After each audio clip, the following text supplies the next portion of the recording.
everyone, Jay Cottrell here with LPT Realty in the Tri-Cities. It's Monday, so it's time for another market update. It's time for real estate talk with Jay. So obviously last week was Memorial Day. I did not get a video out. I didn't even pull the stats for last Monday because we had lots of fun activities going on as a family. But I do have this week's stats, and that's what I want to get into. So no major questions or anything like that this week. Really just a short and sweet breakdown of the weekly statistics, with even a shorter preview of the month end statistics, month end numbers that we got for May. So what do you say we go ahead and get started, shall we? All right. So first, let's look at the number of new listings coming on the market. You can see that's kind of tapered off here in the last few weeks. So no longer an increasing amount of homes hitting on the market. We seem to hit the stride that we usually hit about this year. I expect that to start dropping off in June sometime as we start reaching towards the end of towards the middle of summer, because remember, if people are buying a home, they want to buy in June so that they want to put a home under contract in June so that they can be moved into it by the time school starts in August. So that's why we tend to see those things happen about midsummer towards the end of June, 1st of July. If we look at the number of active listings, those are actually moving up quite a bit over the past couple of or few weeks, and you can see we're heading more towards the 12-month average of around 1,500. I think it's 1,550 or something like that. We're at 1,480.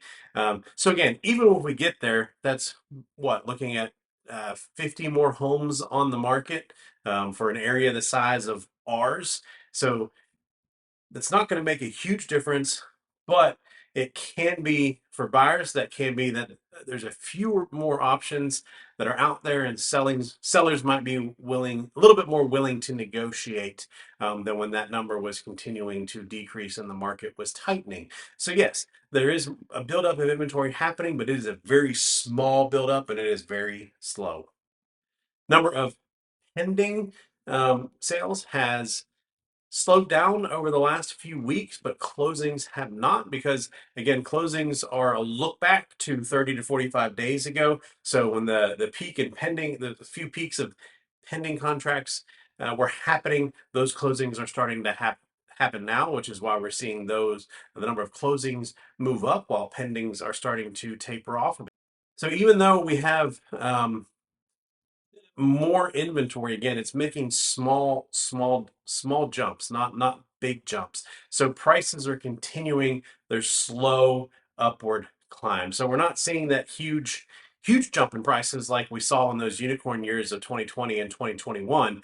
We're seeing more moderate single digit percentage increases when we look at current months compared to previous months. So if that trend continues, I expect that we will end the year with higher prices than when we began, but it's going to be like 5 or 6% increase overall, not the 15, 25, 30% that we saw in some of those prior years. So yes, it is still a hot market. It is still a seller's market, but things have slowed down enough that we're not having those crazy peaks as far as peaks and valleys as far as home prices versus inventory.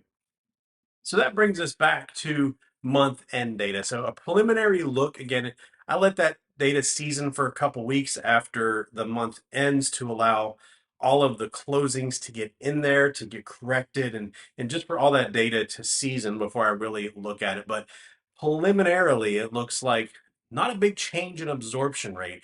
And again, that's a measure of the number of home sales versus the number of active inventory. So that absorption rate is still sitting just below 2.5 months, which is really no change this year. We started out with a much higher one, ended the year much higher, and it's been on a steady decline until it's kind of just stuck about where it is right now. So as far as absorption rates go, that basically looks at the average number of sales that we have per month, looks at the current inventory of homes, and if you divide that out, it says if no more homes were added to the market, we would sell out of homes in, let's say, 2.5 months, which we're actually below that. We're at 2.2 or 2.4 months of inventory. A balanced market where supply and demand are considered balanced is around 5 to 6 months. So you can see we're nowhere near that.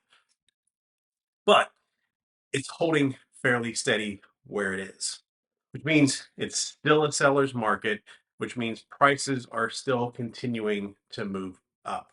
Much like the weekly numbers that we've seen, the monthly numbers have seen slow, steady increases in prices compared to the same month of the previous year. So if that trend continues, we will see continued home price appreciation in our area.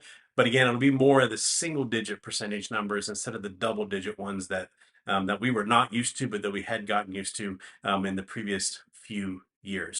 So hope that you find that information helpful. Again, I tried to make this video just really short, to the point, get you some of the information out there about where our market is currently. So whether you're looking to buy a home or sell a home, you know what the conditions are. You know what the forecast is. So you know whether to take an umbrella or wear shorts and sandals. So if you are one of those people that is looking to buy a house soon, sell a house soon, maybe have some property, maybe have some, maybe you own some rental properties that you're looking to liquidate. Really, any and all people that are looking to buy something or sell something real estate wise, I would love for you to reach out to me so that we can sit down and talk about your goals and put a plan together to make it a success for you. Once again, I'm Jay Cottrell with LPT Realty. That's it for this week. We'll see you next week.